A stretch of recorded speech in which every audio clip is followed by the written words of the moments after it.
Bienvenido a Perú Educado para un Mundo Mejor. Hoy vamos a sumergirnos en un relato que nos recuerda algo muy importante, que las pasiones más profundas a menudo nacen en el más absoluto silencio, que los mayores obstáculos pueden forjar el carácter más fuerte y que a veces la música no es solo un arte, sino la verdadera columna vertebral de una vida. Vamos a contar la historia de una niña que creció entre los muros de un palacio, pero no como una princesa, sino como la hija de los porteros, y que encontró su verdadero reino en las 88 teclas de un piano. Hoy nos metemos de lleno en el extraordinario viaje de la maestra pianista colombiana Teresita Gómez, una mujer cuya historia es en sí misma una auténtica sinfonía de resiliencia y amor por el arte. Y así, con estas dos pequeñas piezas infantiles, así de simple, arranca todo. Pensamos un momento en esto. No son las complejísimas sonatas de Beethoven ni los estudios virtuosos de Chopin. No, no. Son melodías sencillas, casi un juego de niños. Pero es que estas no son solo notas. Son el eco del primer encuentro de una niña con su destino, el primer susurro de una vocación que lo cambiaría todo. Son los sonidos que se colaban por las puertas de los salones de ensayo, como semillas que cayeron en tierra fértil y que, sin que nadie lo supiera, estaban a punto de germinar en uno de los talentos más grandes de su país. Y todo gracias a un piano que escuchaba a escondidas y que le cambiaría la vida para siempre.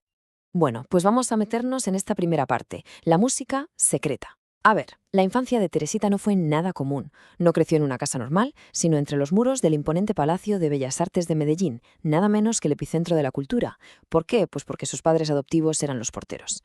Hay que imaginarse lo que es crecer en un ambiente así, un laberinto de pasillos que resuenan con escalas, arpegios, las voces de los maestros, un lugar donde el arte literalmente lo inundaba todo. Pero para ella existía una paradoja bastante cruel y silenciosa. A pesar de estar en el mismísimo corazón del arte, el acceso directo a su pasión, a esos pianos que tanto la llamaban, era un territorio prohibido, un tesoro que tenía que conquistar cada noche en el más absoluto secreto.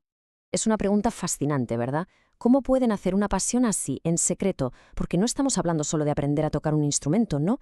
Esto es un acto de rebeldía silenciosa, una devoción que se alimenta precisamente de lo prohibido.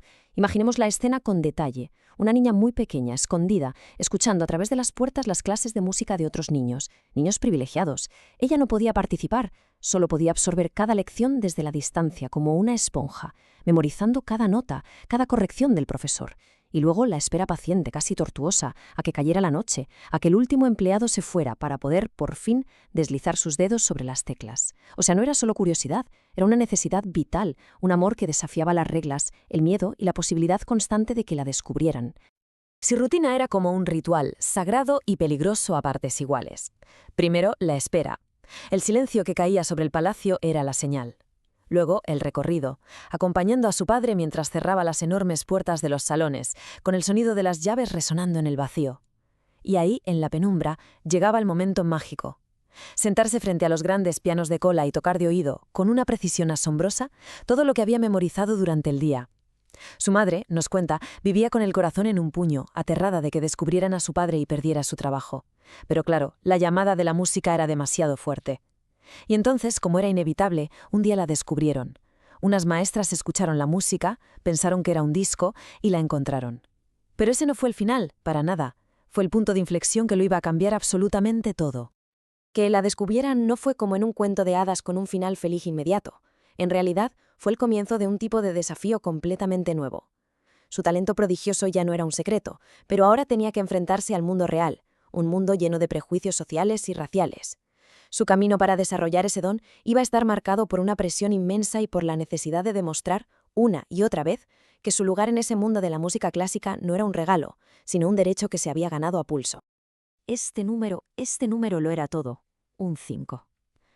La nota máxima. Gracias al apoyo de sus maestras, consiguió una beca para estudiar formalmente en el conservatorio. Pero la condición era implacable, casi cruel. Tenía que mantener un 5 de promedio hasta el día que se graduara. Pensemos en esa presión para una niña. No había margen de error. 0. Cada examen, cada recital, cada interpretación era un todo o nada. No era solo una nota, era la llave que mantenía abierta la única puerta que tenía hacia su futuro. Cualquier tropiezo significaba perderlo absolutamente todo.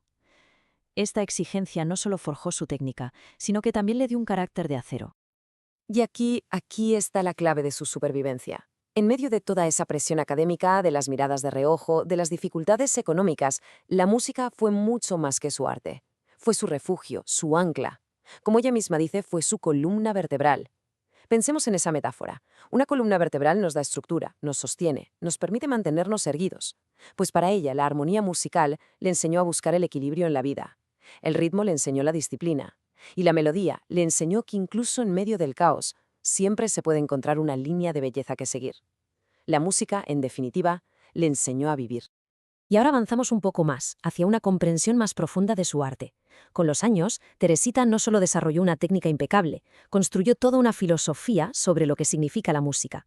Una filosofía que, por cierto, nos enseña a todos, seamos músicos o no, sobre esa eterna batalla que tenemos entre la mente y el alma, entre el ruido de dentro y la verdadera esencia. Lo realmente interesante y universal aquí es cómo Teresita separa la cabeza del corazón.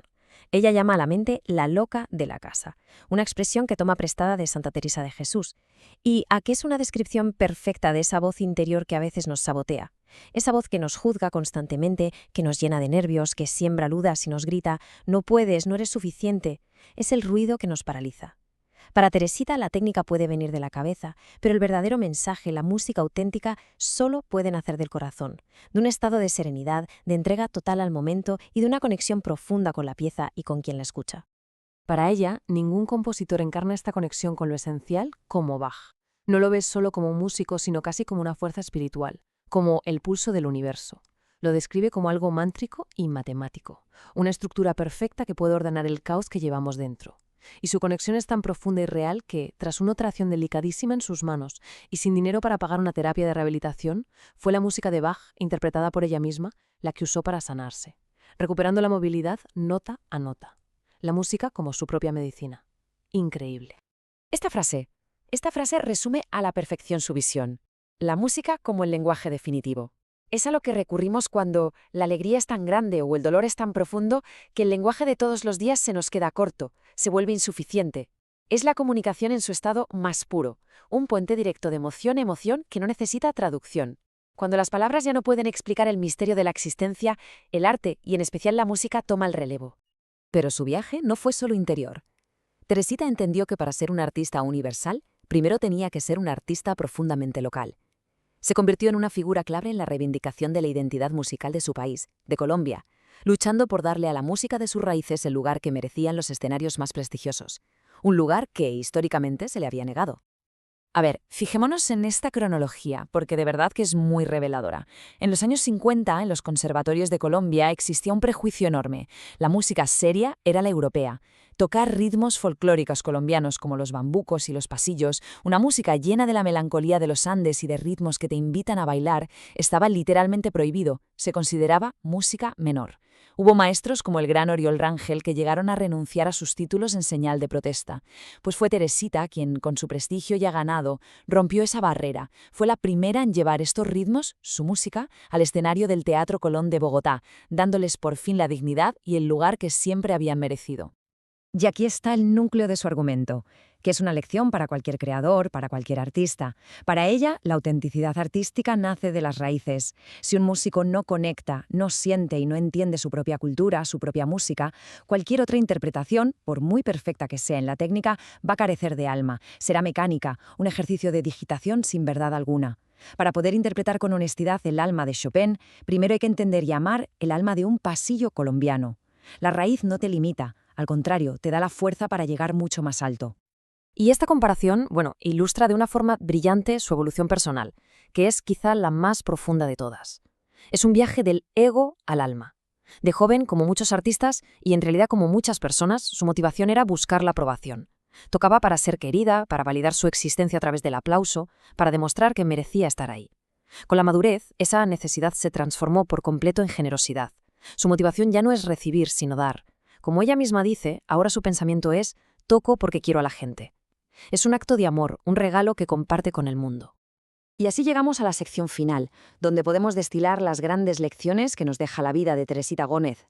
Son enseñanzas que, como su música, trascienden las fronteras del arte y nos hablan directamente a todos sobre cómo vivir una vida con más propósito, con más resiliencia y, sobre todo, con más armonía.